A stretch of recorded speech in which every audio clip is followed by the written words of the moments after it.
Muy buenas tardes a toda la audiencia. En nombre de la doctora Patricia Galeana, directora general de este recinto, les doy la más cordial bienvenida a este tercer módulo del curso Historia Diplomática, siglos XIX y siglo XX. Y esta tarde nos acompaña el doctor José Herrera Peña. Les recordamos que por un principio de orden, para que ustedes puedan escribir, anotar sus comentarios y preguntas, estaremos pasando durante el transcurso de la exposición de nuestro invitado y al final de su exposición pues podrá entonces dar respuesta a sus inquietudes. Me permitiré presentar al doctor Herrera Peña, quien es licenciado en Derecho y Ciencias Sociales por la Universidad Michoacana de San Nicolás de Hidalgo y doctor en Ciencias Históricas por la Universidad de La Habana. En la actualidad es catedrático de la División de Estudios de Posgrado de la Facultad de Derecho de la Universidad Michoacana de San Nicolás de Hidalgo. Asimismo, es investigador fundador del Centro de Investigaciones Jurídicas de la Facultad de Derecho y Ciencias Sociales de la misma universidad. Ha colaborado como autor de artículos y capítulos en libros colectivos y revistas especializadas. Algunas de sus publicaciones son Orígenes del Estado Mexicano, históricos, políticos, constitucionales. La Biblioteca de un Reformador, que refiere al pensamiento y a la biblioteca de Melchor Ocampo. Ignacio Zaragoza, La retirada de los 6000. La resistencia republicana en Michoacán. Y Santos Degollado, rector, gobernador, secretario de Estado, ministro de la Corte.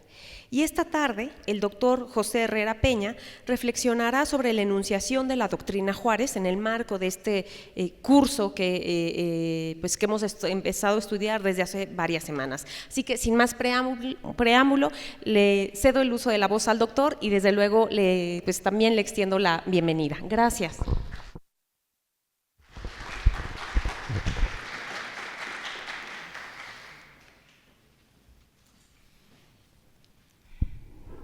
Agradezco su amable presentación y, desde luego, el inmerecido aplauso inicial. Gracias a la doctora Patricia Galeana, directora general del Instituto Nacional de Estudios Históricos de las Revoluciones de México, por su amable invitación para tratar de este apasionante tema, la doctrina Juárez.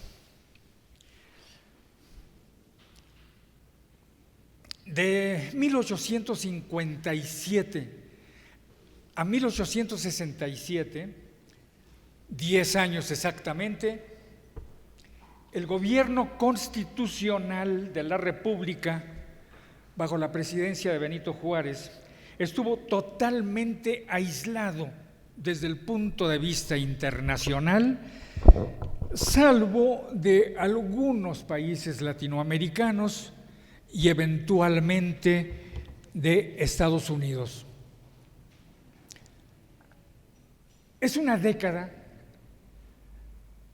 de la cual hubo un antes y un después. El antes empieza al consumarse la independencia y está compuesto por dos momentos. El primero, muy breve, es su línea estratégica de política exterior. El segundo, la celebración de tratados de amistad, comercio y navegación con las potencias. Inicialmente con Estados Unidos y Gran Bretaña, más adelante con ciertos problemas con Francia y España, así como con la Santa Sede. El después se inicia con el Tratado Maclean-Ocampo y termina con los preliminares de la Soledad, después de lo cual se abre la llegada de la intervención, la llegada de las tropas francesas, la intervención francesa y el establecimiento del imperio de Maximiliano. Al final de esta etapa surge la doctrina Juárez. Yo les ruego que me permitan hablar de los temas que he sometido a su consideración. El antes. Al consumarse la independencia, la nación hizo un proyecto para establecer relaciones con otras naciones del mundo. Primero, las que colindaban con sus extensas fronteras terrestres y marítimas, luego con las demás. Desde el 28 de septiembre de 1821, en que el Consejo del Imperio Mexicano firmó el Acta de Independencia, la nación realizó contactos para establecer relaciones diplomáticas con las potencias vecinas en razón de la naturaleza, la dependencia, la necesidad y la política. Es decir, con las naciones indígenas del norte continental, Estados Unidos, Rusia, Gran Bretaña, así como con la entrañable España. Todas estas naciones eran limítrofes del Imperio Mexicano. Las naciones indígenas eran nómadas en las vastas planicies de América del Norte y en ciertas condiciones beligerantes. Estados Unidos amenazaba su integridad territorial no solo en Texas, sino también Nuevo México y California. Rusia, a partir de Alaska, se había proyectado hasta cerca de San Francisco, California. Inglaterra estaba presente no solo en el noroeste continental, hoy Canadá, sino también en Belice, y España, cuyas fronteras empezaban en San Juan de Ulúa, se afianzaba en Cuba y Puerto Rico, que habían dependido de Nueva España por el Atlántico, así como con el archipiélago de Filipinas y las Marianas, que también habían estado sujetas a la ayuda financiera y, desde luego, cultural de la Nueva España. Y desde las cuales se había establecido un comercio muy intenso durante más de 2 siglos y medio con China y otras regiones del Oriente. Hasta ahí las fronteras. Por otra parte, la segunda línea de su política exterior era tener relaciones diplomáticas con la Santa Sede por razones espirituales, con Francia por razones políticas y con los nuevos estados independientes de América Latina por razones de hermandad. Las relaciones con las demás potencias, europeas, entre ellas Austria, Prusia, los Países Bajos, etcétera, sobrevendrían a consecuencia de las anteriores. Bien, los primeros países en felicitar a México por la consumación de la independencia fueron los de América Latina. Simón Bolívar el 10 de octubre de 1821 y José de San Martín desde Perú en mayo de 1822. Durante el breve imperio de Iturbide, México estableció relaciones diplomáticas con Colombia, Perú y Chile. Estados Unidos reconoció a la nación mexicana en diciembre de 1822, el Reino Unido en 1824, Francia 1830, la Santa Sede 1831 y España 1836. En los tratados que celebró México con España y Francia, hay 2 elementos que es necesario destacar, uno genérico y otro específico. El genérico se refiere a la amistad, el comercio y la navegación y el específico a la protección de los habitantes de dichos países residentes en México, que fueron fuente de conflicto y constituyen uno de los 3 puntos de la doctrina Juárez. El objetivo prioritario de España y Francia fue la defensa de los españoles y franceses residentes en este país, pasando a segundo plano las relaciones de amistad con la nación mexicana y su gobierno. Vale anticipar que, como lo señala la doctora Patricia Galeana, la doctrina Juárez va a plantearse bajo 2 aspectos.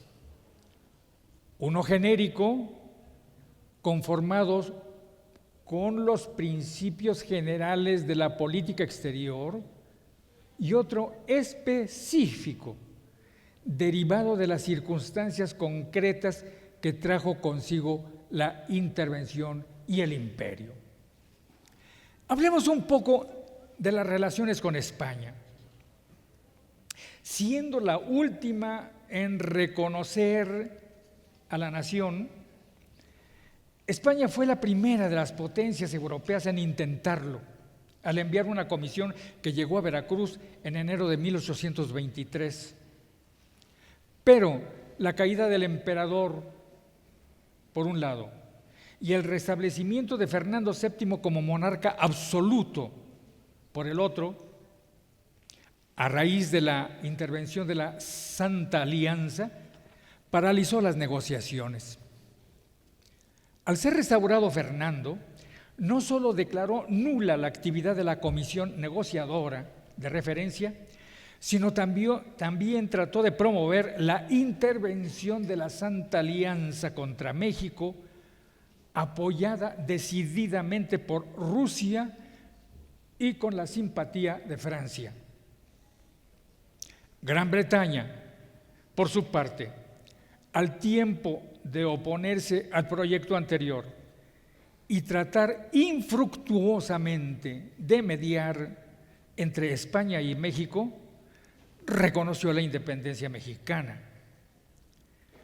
Pero la actitud amenazadora de España obligó a México a amenazar el dominio español en el Caribe y se asoció con la Gran Colombia para liberar a Cuba de su sujeción, a fin de que una de dos, o Cuba y Puerto Rico pasaran a pertenecer a México, o dos, que se gobernaran a sí mismos a su juicio. La actitud, no se ejecutó este proyecto, pero se intentó.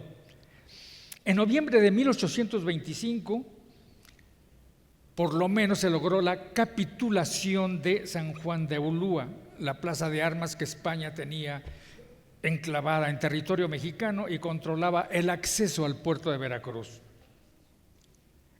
España, por su parte, al tiempo de fortalecer su presencia militar en Cuba, apoyó la conspiración del fraile Joaquín Arenas para restablecer la monarquía española. En respuesta, entre diciembre de 1827 y marzo de 1828, el gobierno mexicano decretó la expulsión de más de 3,000 españoles que se habían quedado en el país. La escalada no se hizo esperar. En julio de 1829 llegó una fuerza expedicionaria española por Tampico. No pasó de ahí. Sitiada por las tropas mexicanas, la hicieron capitular y se reembarcó a Cuba. El gobierno mexicano planteó 2 opciones para resolver este problema: el diplomático y el de la amenaza de la fuerza. Así que, por una parte, aceptó nuevamente la mediación de Gran Bretaña para tratar de establecer relaciones con España siempre y cuando no hubiese condiciones previas de por medio, como aquella Gran Bretaña lo sugirió, y menos cualquier tipo de compensación. Por otra, amagó con un simulacro, un nuevo simulacro de ataque sobre Cuba. Simulacro esta vez, no proyecto. Fernando VII, al tiempo que rechazaba la mediación británica, inició los preparativos para una expedición más poderosa que la anterior. Los conflictos internos españoles desviaron la atención del monarca y los conflictos internos mexicanos impidieron el amago sobre Cuba. En 1832, Fernando propuso a México reactivar el Tratado de Córdoba, firmado en 1820, desconocido por las Cortes españolas, que consistía en establecer una monarquía mexicana con su hijo, el príncipe Carlos de Borbón, pero México rechazó el proyecto.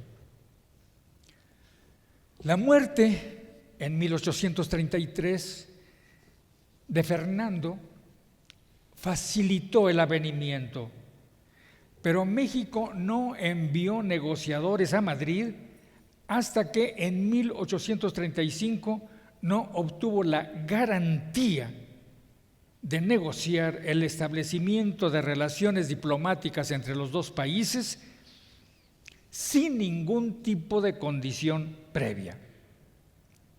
El gobierno español aceptó, no sin recordar al gobierno mexicano que ya había reconocido como propia la deuda contraída por el gobierno español de México hasta antes de 1821.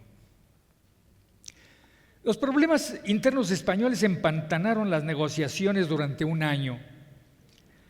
El gobierno mexicano esperó no solo con paciencia, sino también con generosidad. Decretó unilateralmente el cese de hostilidades y la apertura de sus puertos al comercio español. Al reanudarse las negociaciones, México aceptó en cláusula secreta impedir cualquier acción contra la soberanía española en Cuba y Puerto Rico. De ese modo, España y México firmaron el Tratado Definitivo de Paz y Amistad el 29 de diciembre de 1836, con un artículo secreto adicional y una declaración de los ministros plenipotenciarios de ambos países respecto al artículo cuarto, así como una declaración particular secreta al mismo artículo cuarto. En relación con la nacionalidad de los españoles, México aceptó que los que se habían quedado recuperaran la nacionalidad española y quedaran exentos del servicio militar y de pagar contribuciones extraordinarias conforme a lo dispuesto por el derecho internacional. En contrapartida, no intervendrían en la vida política ni ejercerían cargos públicos. Muchos de estos españoles constituían una minoría influyente, con importantes intereses en la minería, la industria textil, la agricultura de exportación y sobre todo el comercio y las finanzas. Las crecientes dificultades del gobierno mexicano para conseguir empréstitos en el exterior lo obligaron a solicitar créditos a la oligarquía económica del país, tanto mexicana como extranjera, hipotecando como garantía los futuros ingresos aduaneros o arrendando los distintos monopolios estatales. De este modo, el sector más acomodado de la colonia española se vio convertido en prestamista y contratista del Estado mexicano, lo que le llevó a involucrarse cada vez en la política interna del país en defensa de sus intereses. De 1840 a 1863, España alentó este involucramiento con la secreta esperanza no de reactivar el Tratado de Córdoba, como lo propusiera Fernando, sino con el de establecer una monarquía mexicana con un príncipe español. En 1842, el embajador de España obtuvo el respaldo financiero de un grupo de agiotistas para llevar a cabo el plan. Tuvo éxito. El general Mariano Paredes se pronunció en 1845 bajo el lema Orden y Monarquía y se hizo del poder. El estallido de la guerra con Estados Unidos obstaculizó el proyecto y las primeras derrotas mexicanas lo hicieron caer a Paredes en el verano de 1846. Durante la guerra con Estados Unidos, el gobierno mexicano tuvo dificultades para cumplir sus compromisos en materia de deuda pública. Los españoles que tenían bonos de esta deuda exigieron que la convirtieran en deuda externa y la garantizaran a través de un tratado internacional, incluida la deuda emitida por las autoridades virreinales y reconocida como propia por el gobierno mexicano desde 1824. La política exterior española apoyó el plan financiero de sus nacionales en México y pasó a vertebrarse en la defensa de los intereses del poderoso grupo de presión conformado por los tenedores españoles de bonos de la deuda mexicana. En la etapa final del conflicto entre México y Estados Unidos, el embajador español presionó al gobierno mexicano para firmar un acuerdo en julio de 1847, el cual no fue refrendado por el Congreso debido a la entrada de las fuerzas estadounidenses en la capital.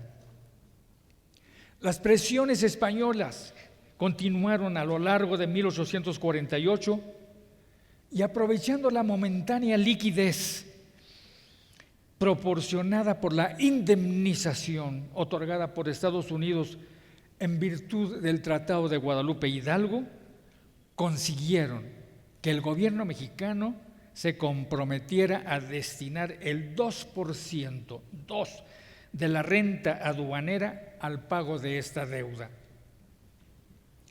Y en noviembre de 1851 lograron, además, que la deuda interna del Estado mexicano con particulares españoles se convirtiera en deuda externa, garantizada por los tratados, pero el acuerdo no fue ratificado por el Congreso. El gobierno español amenazó con romper relaciones diplomáticas si no se ratificaba. La ruptura no llegó porque en noviembre de 1853, sin Congreso de por medio, por haber dejado de existir durante la dictadura militar santanista, se firmó un nuevo convenio, según el cual México reconoce la deuda total reclamada por los particulares españoles y se compromete a destinar 3% de sus rentas aduaneras para pagar su amortización e intereses. Pero se desató la Revolución de Ayutla, durante la cual se afectó la vida e intereses de otros españoles. En 1855 cayó la dictadura.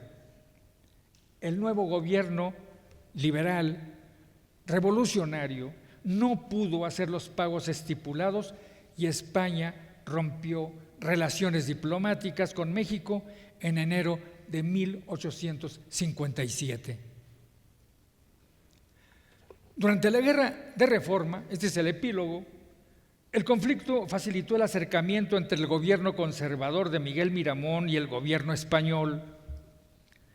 En septiembre de 1859, el general Juan Nepomuceno Almonte, ministro mexicano en Francia, y Alejandro Mon, representante español ante Napoleón III, firmaron un tratado según el cual el gobierno mexicano se compromete a perseguir y castigar a los responsables de los asesinatos de españoles, así como a liquidar la deuda española total, destinando el 3% de las rentas producidas por la aduana de Veracruz.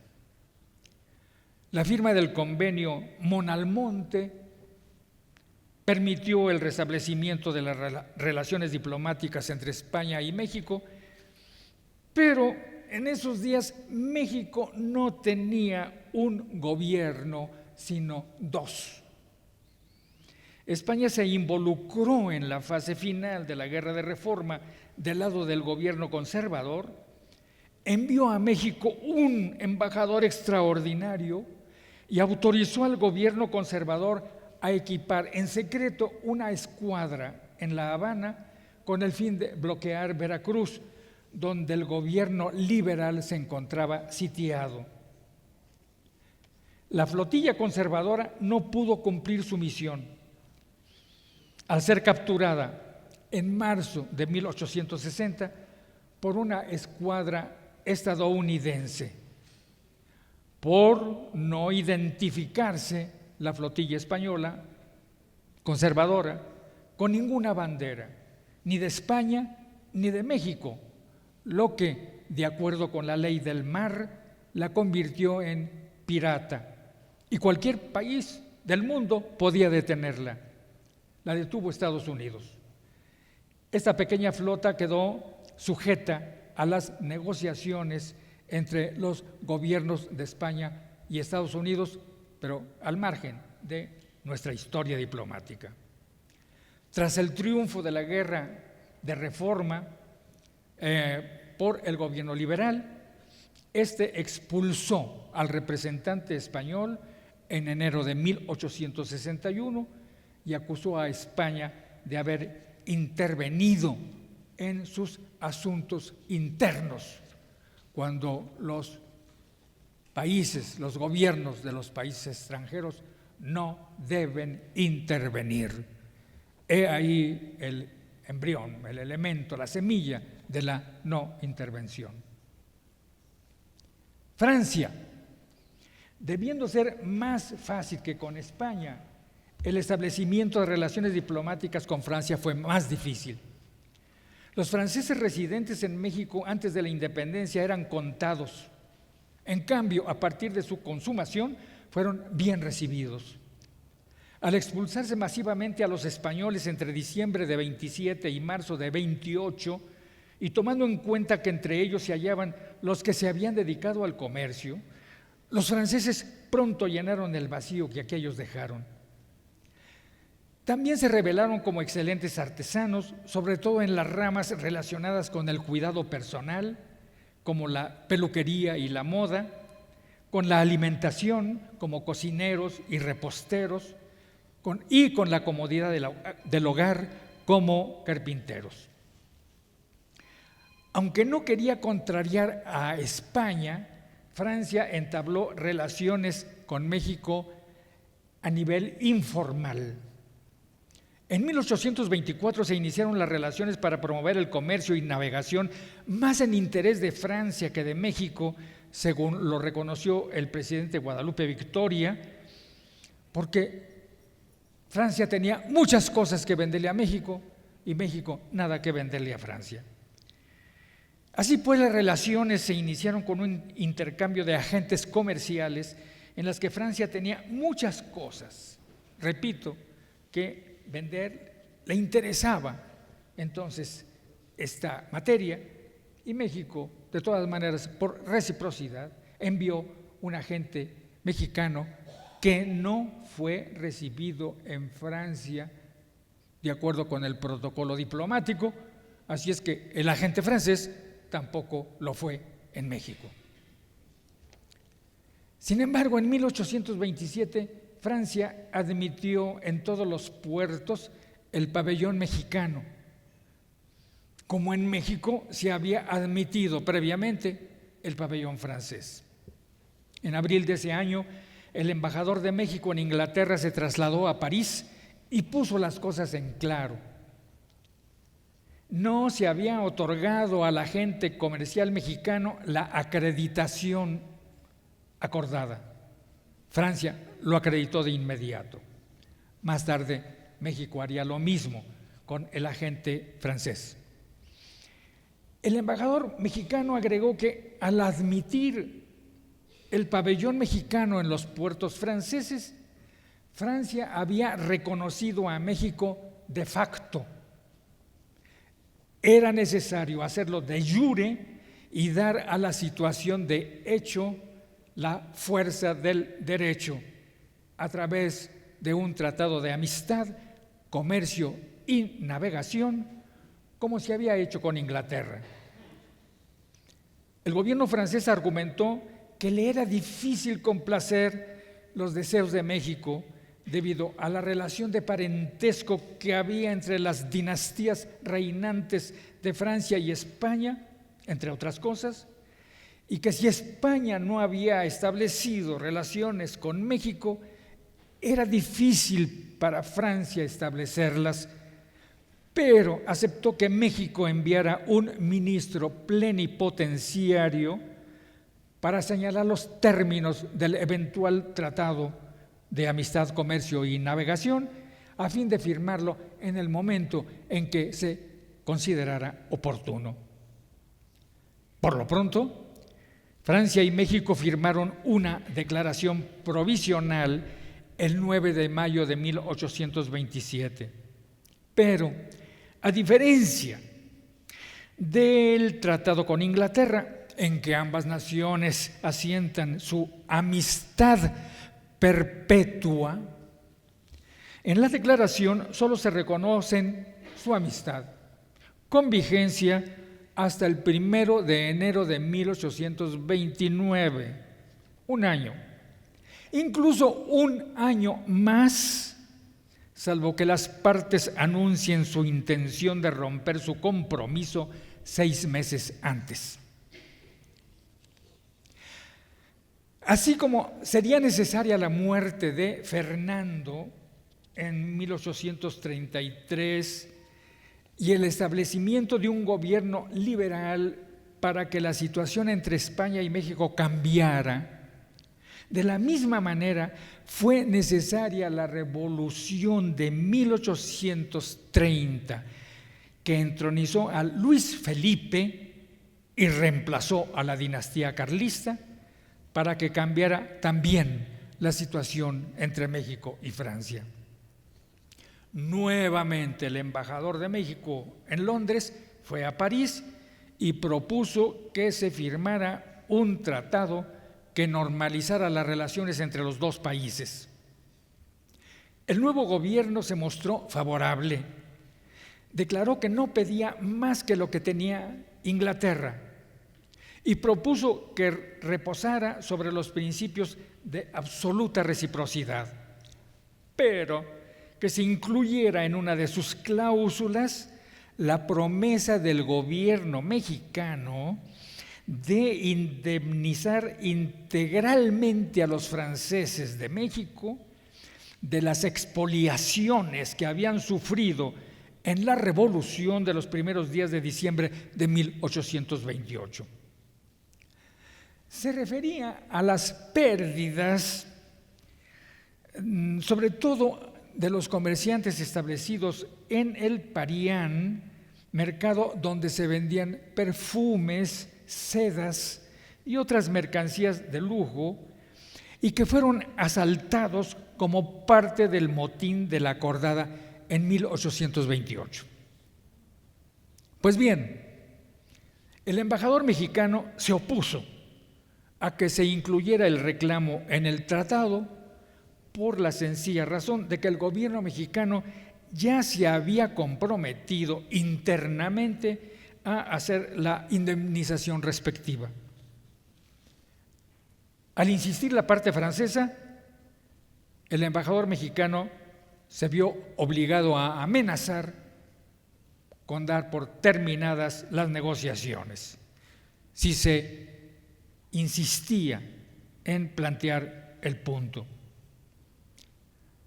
Los comisionados franceses retrocedieron y aceptaron no incluirlo en el tratado, pero sí en un artículo adicional, secreto y separado.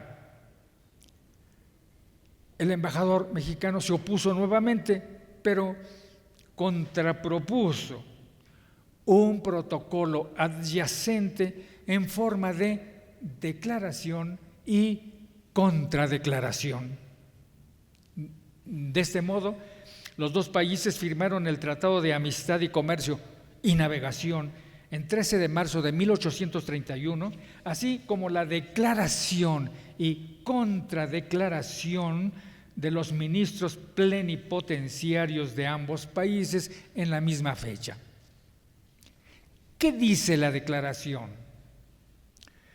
Que después de haber firmado el tratado, los franceses lamentan no haber podido incluir en él una nota sobre el pago de daños y perjuicios hechos en los bienes de los franceses residentes en México por los sucesos del 4 de diciembre de 1828 y hacen constar el interés del rey para que esto se solucione y no se retrase más el pago. En la contradeclaración, el embajador mexicano agradece a los franceses las muestras de confianza hacia el gobierno mexicano y lamenta que no se han podido cumplir sus justificados reclamos, pero deja demostrado que una serie de sucesos ajenos a la voluntad del gobierno lo había hecho imposible. Agrega que, sin embargo, el estado de paz que reinaba en México y la prosperidad que se acrecentaba los harían realizables en breve tiempo, ya que, concluye la contradeclaración, por estar establecidos y regulados por una ley del Congreso, le son sagrados. El Congreso mexicano aprobó el tratado en lo general, pero no en lo particular. Así es que pidió que se le hicieran modificaciones. Para superar este obstáculo, el 4 de julio de 1835 se firmó una convención adicional de 2 artículos en los que se establece una absoluta reciprocidad entre los dos países. A partir de 1836, la tónica de Francia fue insistir en las compensaciones pendientes a los franceses. Hasta la llamada Guerra de los Pasteles en 1838, las relaciones comerciales y políticas entre México y Francia se caracterizaron por un forcejeo continuo entre la representación diplomática de Francia y el gobierno mexicano. Más que amigos, parecían enemigos. Durante el bloqueo de la Armada Francesa a las costas mexicanas, primero con 10 barcos de guerra, luego con otros 20 y al final con 20 más, no fueron suficientes para que México cediera a las pretensiones de Francia.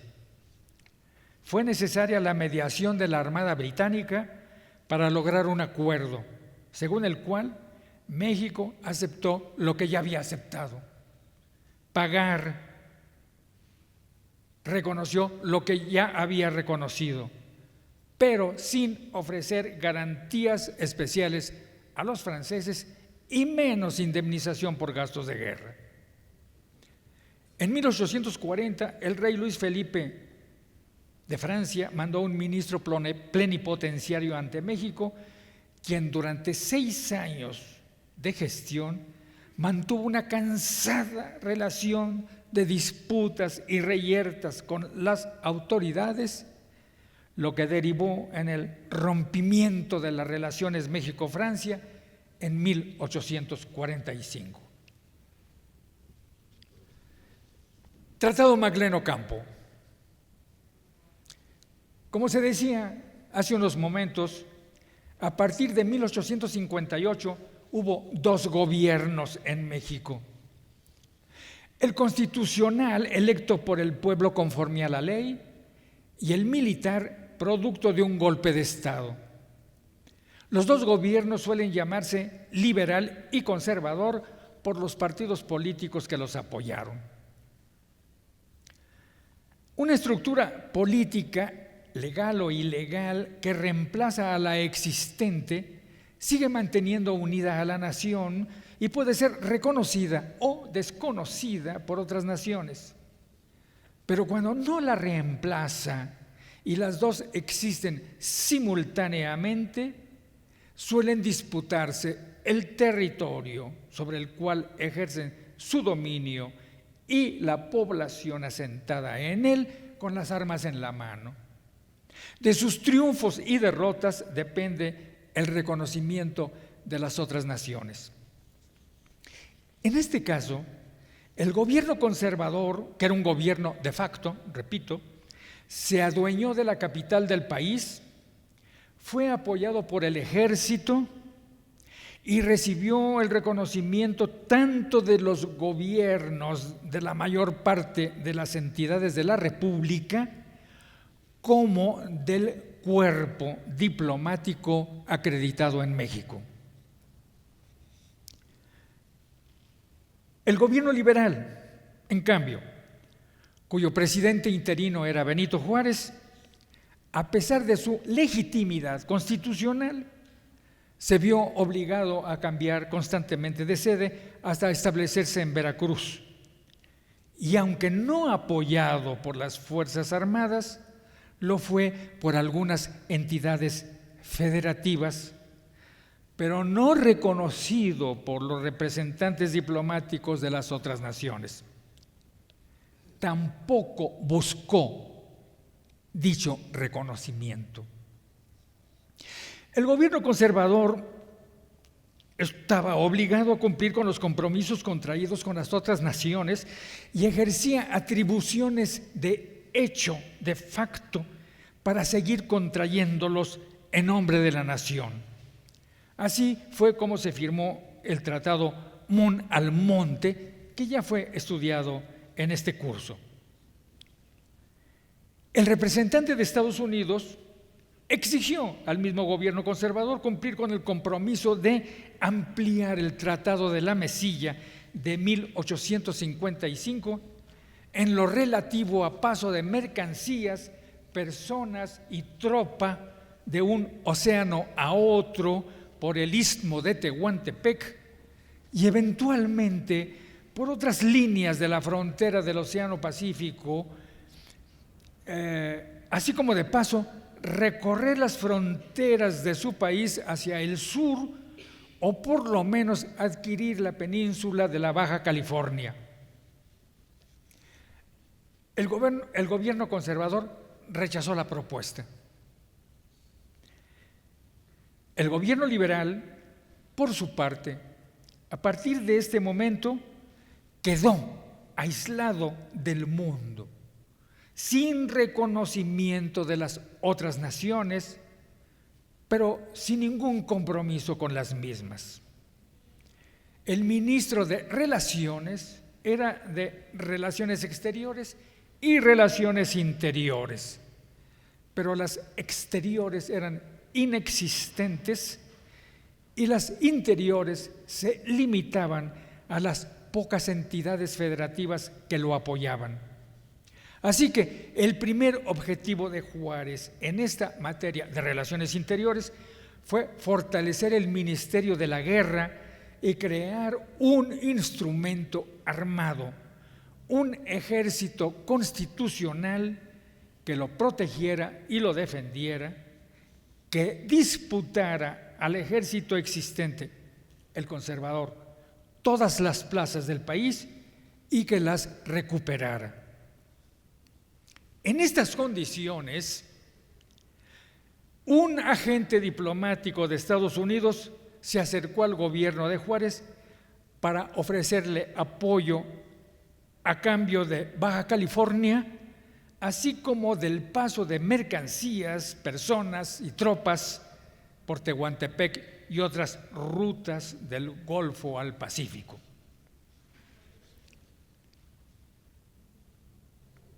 Con Melchor Ocampo, ministro de Relaciones, surge una nueva línea estratégica en materia de relaciones exteriores. México era una nación soberana, con y sin reconocimiento externo. Así que ni los reconocimientos se buscarían, ni la soberanía se discutiría. El gobierno constitucional respondió al enviado norteamericano que no estaba en aptitud de tratar ningún asunto, ni con Estados Unidos, ni con ninguna otra nación, porque todas habían dado su reconocimiento diplomático al gobierno conservador. Pero si Washington quería iniciar alguna negociación sobre cualquier asunto, el gobierno constitucional estaba dispuesto a negociar siempre y cuando reconociera su naturaleza jurídica, que era la de representar legítimamente a la nación.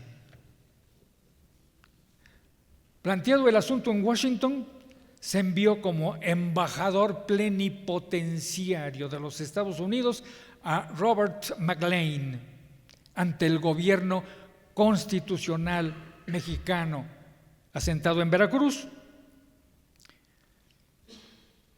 a fin de llevar las negociaciones planteadas. De este modo, Ocampo obtuvo el reconocimiento diplomático para todos los efectos del derecho internacional a cambio de nada. Las negociaciones entre McLean y Ocampo fueron largas, difíciles y accidentadas. Ese tema ya se trató también en este curso. No se llegó a ningún acuerdo. Entonces, Ocampo propuso y McLean aceptó que se dividieran las negociaciones en dos partes, la de Baja California y la de Tehuantepec. La de Tehuantepec era necesaria para implementar el Tratado de la Mesilla, que había dejado pendiente el asunto del paso de mercancías, personas y tropas norteamericanas por el Istmo. En cambio, la parte relacionada con Baja California era un asunto nuevo. McLean aceptó, pero en el momento en que lo consideró oportuno, según el avance de la guerra interna con el gobierno conservador, en el momento en que lo consideró conveniente, el asunto de Baja California fue cerrado abruptamente por el canciller mexicano.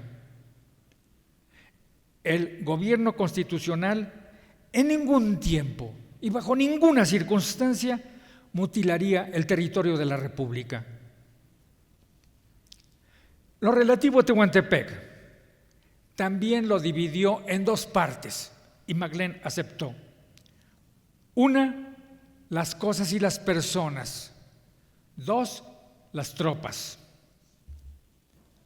La ampliación prevista por el Tratado de la Mesilla la focalizó en el paso de personas y cosas y la convirtió en un tratado comercial, o como lo señala la doctora Patricia Galeana en su espléndida obra sobre el tema en un tratado de libre comercio, en el entendido de que el tránsito por el istmo de Tehuantepec entrañaría pagar el derecho de servidumbre de paso.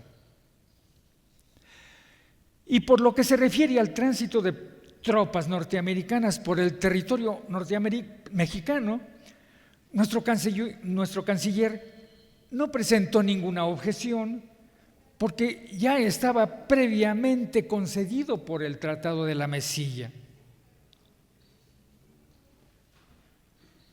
Pero consideró ineludible hacer una advertencia y una aclaración. Primero, que el istmo estaba y seguiría estando sujeto a la soberanía nacional. Y segundo, que no era un asunto de carácter comercial, sino militar. Las tropas de Estados Unidos podrían transitar por diversos espacios del territorio de la República, como lo exigía su contraparte, previa autorización del gobierno mexicano. Pero bajo el principio de la reciprocidad, esto es, que las tropas mexicanas podrían transitar por diversos espacios del territorio de los Estados Unidos, previa autorización del gobierno norteamericano. Se firmó el tratado. Ocampo había actuado bajo 3 criterios que van a formar parte de la doctrina Juárez. Primero, independientemente de su fortaleza o debilidad, México era una nación soberana, en igualdad jurídica con todas las naciones del mundo, y como tal, o subsistía en el concierto internacional con todos sus derechos, o sucumbía. Segundo, el gobierno constitucional no buscaría el reconocimiento de su soberanía por ninguna otra nación. Y tercero, solo celebraría tratados con las potencias que fueran justos y convenientes. Sometido a la consideración de Washington, el Tratado Magllane Ocampo no fue aprobado, aunque tampoco rechazado, sino suspendido el debate y aplazada la decisión definitiva por el término de 6 meses, al cabo de los cuales el debate se reanudaría y la decisión se tomaría.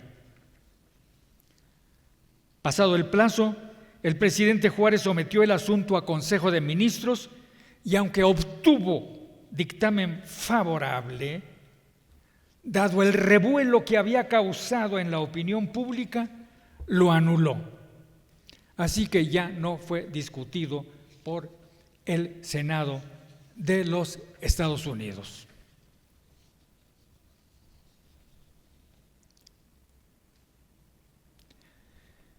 Como se ha visto, el embajador francés había promovido en 1934 la intervención militar de su país en México. Y el embajador de España ha apoyado el golpe de Estado del general Paredes en 1945 para establecer una monarquía en México con un príncipe español. Por otra parte, Estados Unidos no solo había intervenido, sino había desatado una guerra de conquista contra México de 1846 a 48, como la llamó Abraham Lincoln cuando era representante en la Cámara Baja de los Estados Unidos. Como guerra de conquista ha sido reconocida por sus tribunales por la cuantiosa pérdida de los territorios mexicanos pues el Tratado de 1848 en ninguna de sus cláusulas establece que los cedió. Y como guerra de conquista, fue reconocida por el presidente Woodrow Wilson en 1913 al declarar que Estados Unidos nunca buscará un metro más de territorio por la conquista. La doctora Galeana, en su estudio sobre la doctrina Juárez, señala que el gobierno liberal encabezado por el presidente don Benito vivió durante una década en estado de excepción.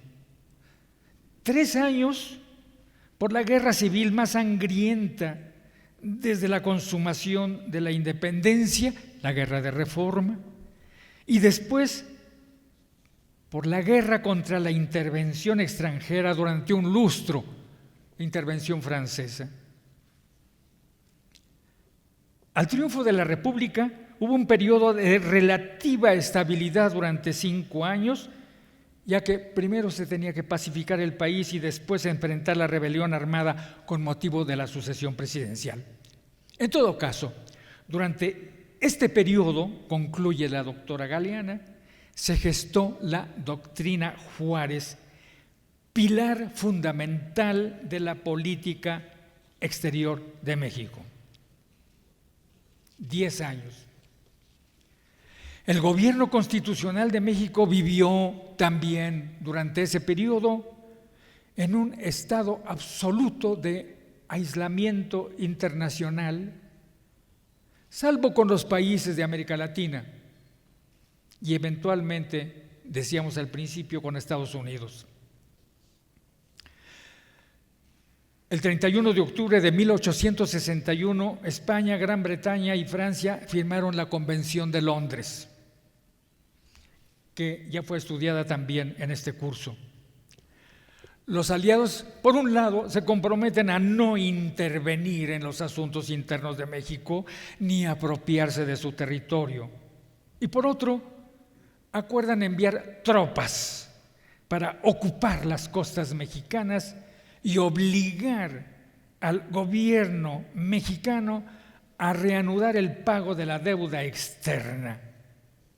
Es decir, a poner sus tropas en pie de guerra contra la República Mexicana. Así que desde este momento en que ponen en pie de guerra sus tropas contra México, se prepararon para intervenir en sus asuntos internos y ocupar su territorio a pesar de su declaratoria en contrario. En cumplimiento de este acuerdo, España envió un cuerpo expedicionario de más de 6,000 soldados, mandado por el general Juan Prim, que llegó a Veracruz en diciembre de 1861. Un mes más tarde, las fuerzas francesas y británicas se unieron a las tropas españolas.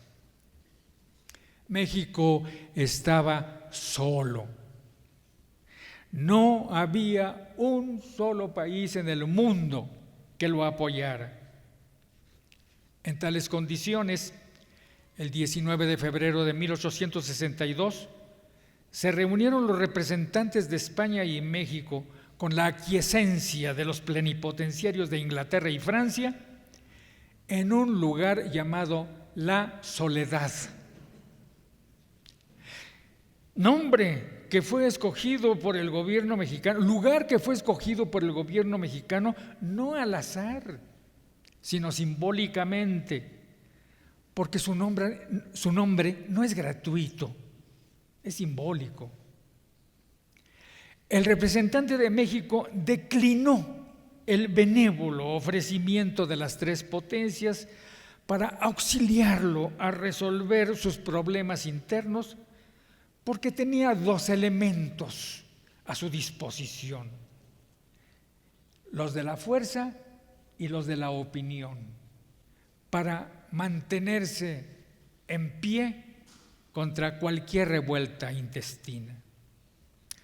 En tales condiciones, los aliados entraron desde luego en el terreno de los tratados, a efecto de formalizar las reclamaciones que tenían que hacer en nombre de sus respectivas naciones, no sin protestar nuevamente, como protestaron, que nada intentaban contra la independencia, la soberanía y la integridad del territorio de la República. Luego entonces, el gobierno mexicano entendió que las tres potencias declaraban que no existía el estado de guerra, que no intervendrían en sus asuntos internos y que no ocuparían su territorio. Dos de las tres potencias respetaron, España y Gran Bretaña, respetaron dichas estipulaciones. La tercera, en cambio, Francia, consideró que dichos preliminares no nulificaban el estado de guerra aprobado por la Convención de Londres. En abril, el presidente Juárez manifestó a la nación: los plenipotenciarios de la Gran Bretaña, de la Francia y de la España declararon que, no habiendo podido ponerse de acuerdo sobre la interpretación que habían de dar a la Convención de Londres del 31 de octubre, la daban por rota para obrar separada e independientemente. En cambio, expresa Juárez, los franceses, faltando de una manera inaudita al pacto solemne en que reconocieron la legitimidad del gobierno constitucional, rompen no solo la Convención de Londres, sino también los preliminares de la Soledad, faltando a sus compromisos con México y también a los que lo ligaban con la Inglaterra y con la España. Había un antecedente jurídico en México que podía aplicarse en esta materia, en esta situación, expuesto por el Decreto Constitucional para la Libertad de la América Mexicana de 22 de octubre de 1814 en los siguientes términos: ninguna nación tiene derecho para impedir a otra el libre uso de su soberanía. El título de conquista no puede legitimar los actos de la fuerza. El pueblo que lo intente debe ser obligado por la fuerza de las armas a respetar el derecho convencional de las naciones. Aunque dicha disposición no estaba en vigor desde el punto de vista positivo, había formado y formaba parte de su estrategia de la estrategia de política exterior de México y fue aplicada en sus términos por el presidente Juárez. La soberanía nacional no se discute, se defiende con las armas en la mano. El presidente Juárez expresó: el gobierno mexicano sentiría ajada la dignidad de la República si se rebajara a discutir puntos que entrañan la soberanía y la independencia a costa de tan heroicos esfuerzos conquistadas. En vista de la declaración de los plenipotenciarios franceses, no puede ni debe hacer otra cosa que rechazar la fuerza con la fuerza y defender a la nación de la agresión injusta con que se le amenaza. La responsabilidad de todos los desastres que sobrevengan recaerá sobre los que, sin motivo ni pretexto, han violado la fe de las convenciones internacionales. Agregó dos ideas fundamentales para fortalecer lo anterior. Una, que el pueblo mexicano era tan libre, tan soberano y tan independiente como los más poderosos de la tierra. Y dos, que en la guerra se observarían las reglas del derecho de gentes por el ejército y las autoridades de la República. No sería una guerra, pues, salvaje, sin cuartel, sino sujeta a normas jurídicas, las del derecho internacional. En relación con los extranjeros, declaró que una vez rotas las hostilidades, todos los extranjeros pacíficos residentes en el país quedarán bajo el amparo y la protección de las leyes mexicanas.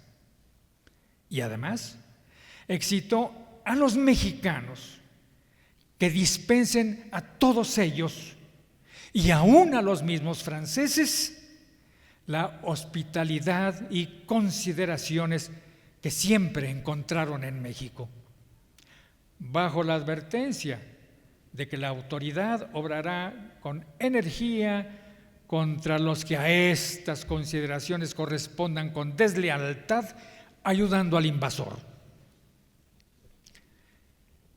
Y a los mexicanos les expresó su esperanza de que prefirieran todo género de infortunios y desastres al vilipendio y al oprobio de perder su independencia o consentir que extraños intervinieran en sus asuntos internos.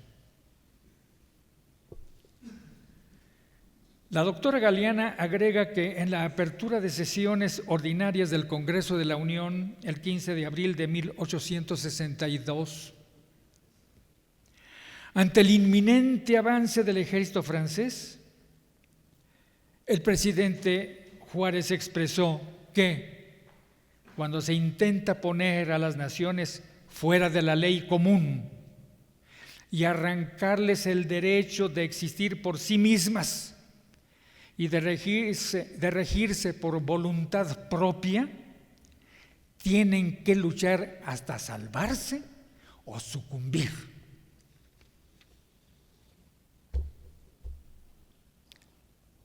La doctrina Juárez, 5 años después, 15 de julio de 1867, el gobierno constitucional publica un manifiesto a la nación en el que se lee: entre los individuos como entre las naciones, el respeto al derecho ajeno es la paz. El 8 de diciembre siguiente, ante el Congreso de la Unión, el presidente Juárez informó que la nación estaba más fuerte en lo interior y era más respetada en lo exterior.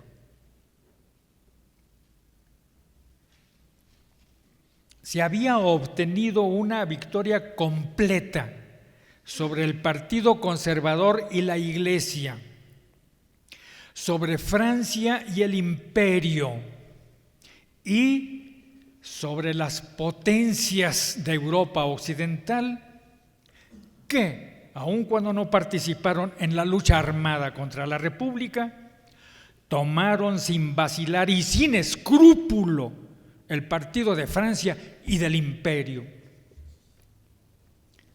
Puntualizó que los hijos de México, al ir recuperando el territorio antes ocupado por los ejércitos adversarios, establecieron autoridades republicanas, las cuales desde el primer momento dieron protección y garantías a todos, inclusive a sus enemigos, fueran estos mexicanos o extranjeros. En cuanto a la posición internacional en la que se hallaba la República, Juárez destaca el hecho de que México se había quedado durante la guerra con la sola compañía de las repúblicas americanas. En cuanto a las demás naciones, lo dice clara, templada y diplomáticamente. A causa de la intervención, quedaron cortadas nuestras relaciones con las potencias europeas. 3 de ellas, por virtud de la Convención de Londres, se pusieron en estado de guerra con la República. Luego, la Francia sola continuó la empresa de la intervención, pero después reconocieron al llamado imperio sostenido por las tropas de la intervención.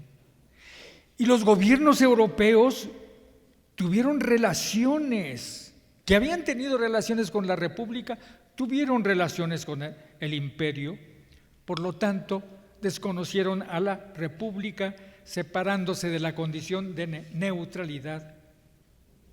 De este modo, esos gobiernos rompieron sus tratados con la República y han mantenido y mantienen cortadas con nosotros sus relaciones. A pesar de los agravios que le habían causado, el gobierno de México no pretendía nada y tampoco se opondría para que en circunstancias oportunas pudieran celebrarse nuevos tratados, pero bajo condiciones justas y convenientes. El diputado Ezequiel Montes, al contestar el informe del presidente, expresó que México no rehusaría su amistad o su comercio a ningún pueblo de la tierra, pero que no solicitaría a las potencias el establecimiento de relaciones diplomáticas. En primer lugar, había probado ser capaz de defender sus derechos contra un enemigo poderoso. Y en segundo, no necesitaba el reconocimiento de ningún gobierno para subsistir como nación soberana. Por otra parte, el presidente Juárez recalca que su gobierno había cuidado que los nacionales de esas potencias residentes en México gozaran de la protección de las leyes y de las autoridades del país en el mismo grado y con el mismo título que los mexicanos. Semejantes medidas y nobleza, la nobleza del pueblo mexicano, que hacía verlos no como enemigos personales y ni siquiera del país, habían dado el resultado de que ningún extranjero, ninguno, se quejara o se hubiera quejado de nada.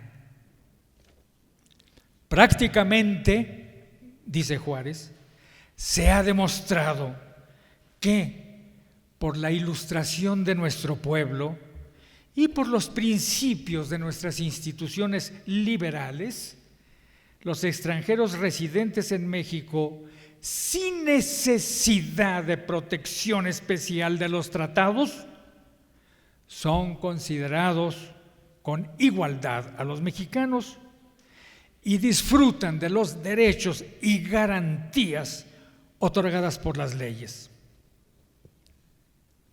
Además, puso de manifiesto otras 2 cosas. La situación de México, tanto en lo interno como en lo externo. En lo interno, la victoria había fortalecido interiormente al país, de tal suerte que las diferencias profundas, en apariencia irreconciliables, que habían separado a los mexicanos y que por sobre todas las cosas hicieron posible y para algunos irremediablemente necesaria la intervención, habían desaparecido. O al menos iban a hallar un nuevo modo de avenirse.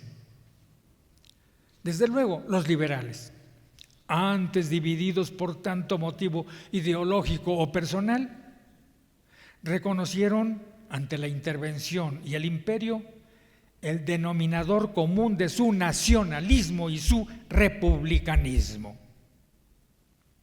Los conservadores, por su parte, al ser derrotados militarmente de un modo ya irreparable, no solo tendrían que renunciar a acudir de nuevo al extranjero para imponerse a sus adversarios, sino hallar un modus vivendi dentro de las instituciones republicanas y democráticas previstas por la Constitución.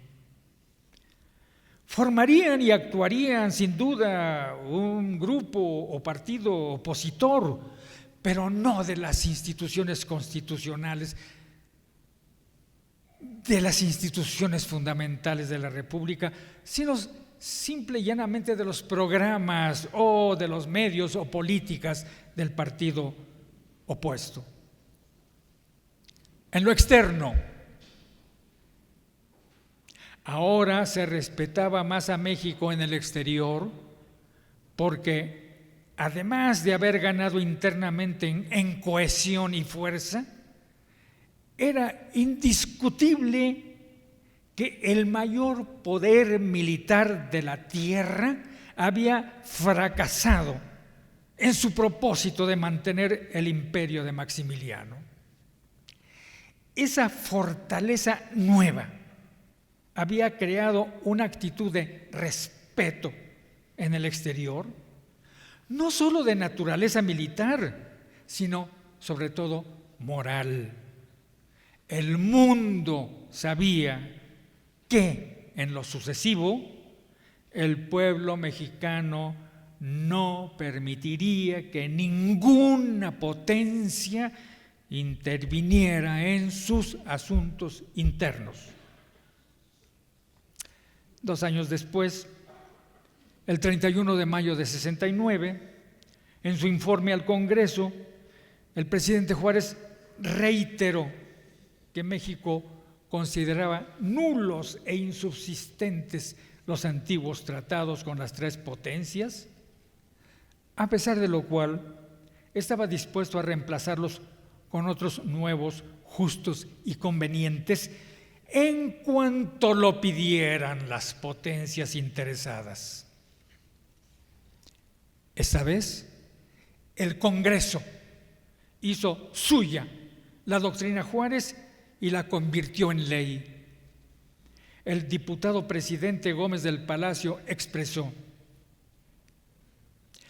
entablar de nuevo relaciones con los gobiernos de los países que le trajeron a México la ruina y la desolación e intentaron arrebatarle su independencia no es cosa que convenga a sus intereses, ni cumple a su decoro tomar la iniciativa. Jamás ha derivado beneficio alguno de sus tratados con las potencias europeas y es natural que no desee con ellas más relaciones que las que exija la más estricta y rigurosa justicia. Conclusión.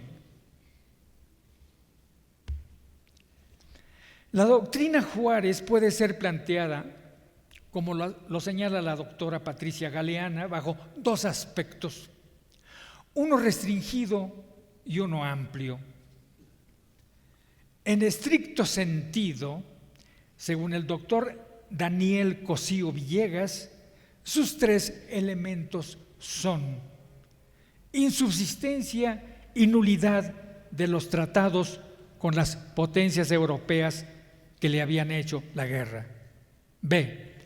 Celebración de nuevos tratados con las mismas sobre bases diferentes, justas y convenientes.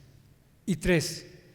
No reanudación de relaciones diplomáticas con ellas a menos que las solicitaran. Dos nuevas potencias se deslindaron del imperio austrohúngaro: la Alemania del Norte, Prusia, e Italia, y solicitaron establecer relaciones diplomáticas con México sin las restricciones de la doctrina Juárez. Les fueron concedidas en 1869. Bélgica, caso intermedio, de ahí era la princesa Carlota, las obtuvo en 1879. Y las tres potencias que hicieron la guerra o que apoyaron al imperio reanudaron sus relaciones con México en los términos de la doctrina Juárez, aun cuando atemperada por el tiempo y las circunstancias. España en 1871, Francia en 1880 y la Gran Bretaña en 1885. Pero la doctrina Juárez es más que eso. En sentido amplio, sus principales elementos constituyen las bases de la política exterior de México, las cuales quedaron definidas con bastante precisión. Frente a la intervención de las potencias en sus asuntos internos, la no intervención. Frente a la protección de las potencias a sus nacionales, la protección de las leyes nacionales. Frente a la amenaza de la fuerza, las negociaciones para resolver pacíficamente las controversias. Frente a la fuerza, la defensa por medio de la fuerza, conforme a las leyes de la guerra. Y frente a la guerra, y como objetivo final de la guerra, la paz fundada en el respeto al derecho de gentes, al derecho internacional. ¿Qué pasó con los dos principales principios? La no intervención y la igualdad de extranjeros y mexicanos. Por lo que se refiere al principio de no intervención, el jurista argentino Carlos Calvo, en su Tratado de Derecho Internacional, teórico y práctico, editado en París, en francés, en 1887, expone que la firmeza de Juárez y sus colaboradores fue decisivo para convertirlo en un principio de derecho internacional en nuestro continente. Principio que el jurista argentino enunció del siguiente modo: ningún país puede ni debe intervenir mediante el uso o la amenaza de la fuerza en los asuntos internos o externos de otro país, salvo para ayudarlo a rechazar la agresión de un tercer estado o grupo de estados. La obra de Calvo es reveladora porque prueba con citas de numerosos autores que a fines del siglo XIX todavía no existía consenso en la materia, ni en la doctrina, ni en la práctica de las naciones, sobre todo las europeas, que eran entonces las que definían con sus pronunciamientos y su conducta el derecho de gentes. En cambio, era el eje de la política exterior de México. La doctora Galeana señala: el 1 de septiembre de 1918, en la apertura de sesiones de la Cámara, el presidente Carranza se pronunció en contra de cualquier tipo de intervención, ni siquiera para la protección de sus nacionales, ya que las leyes del país debían ser iguales para todos. Exigió el respeto mutuo a las leyes e instituciones con base en la igualdad de las naciones y demandó que se respetara a México como a toda nación soberana. Puntos. Todos los países de la doctrina Carranza, todos los países son iguales. Deben respetar mutua y escrupulosamente sus instituciones, sus leyes y su soberanía. Ningún país debe intervenir en ninguna forma y por ningún motivo en los asuntos exteriores de otro.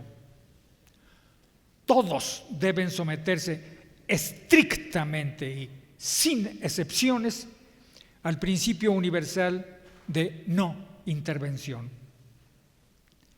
Ningún individuo debe pretender una situación mejor que la de los ciudadanos del país a donde va a establecerse, ni hacer de su calidad de extranjero un título de protección y de privilegio. Nacionales y extranjeros deben ser igualmente ante la soberanía del país en que se encuentran. Y finalmente, las legislaciones deben ser uniformes e iguales en lo posible, sin establecer distinciones por causa de nacionalidad, excepto en lo referente al ejercicio de su soberanía. En 1928, el principio se discutió en La Habana, en la Cuarta Conferencia Panamericana, sin llegar a ser aprobado por la oposición del secretario de Estado de Washington. Pero los países latinoamericanos, México entre ellos, siguieron luchando hasta que el triunfo coronó sus esfuerzos, primero con ciertas limitaciones. En la Séptima Conferencia Panamericana de Montevideo, efectuada en 1933, y después, de manera categórica y sin limitación alguna, en el Protocolo de Buenos Aires de 1936, aprobado en la conferencia llamada de la Consolidación de la Paz. Dicho protocolo fue firmado por el presidente de los Estados Unidos en julio de 1837 y establece: artículo primero, las altas partes contratantes declaran inadmisible la intervención por alguna de ellas, directa o indirectamente, y cualquiera que sea la razón, en los asuntos internos o externos de las otras partes. La violación de las disposiciones de este artículo dará lugar a una consulta mutua con objeto de intercambiar puntos de vista y buscar métodos para un arreglo básico. Artículo segundo.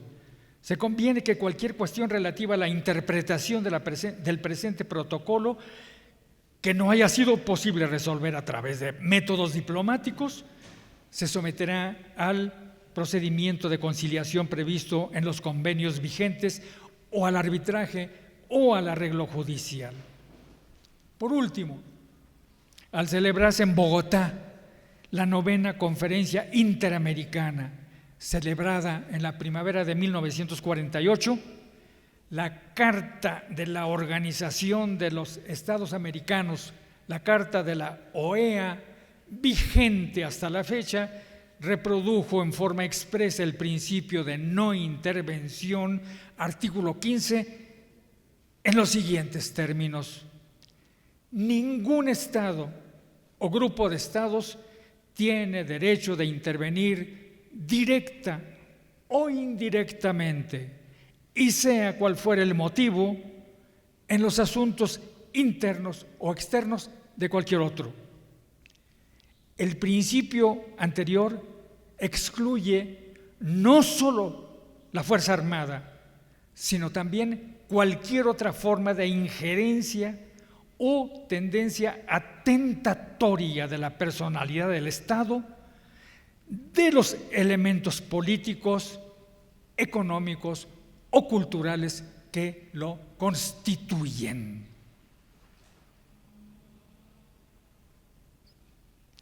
Este artículo, repito, se encuentra en vigor. En gran medida, por el esfuerzo vigoroso de Cuba, según Antonio Carrillo Flores, se aprobó otro precepto, el artículo 16, que antes había sido planteado por la doctrina Drago.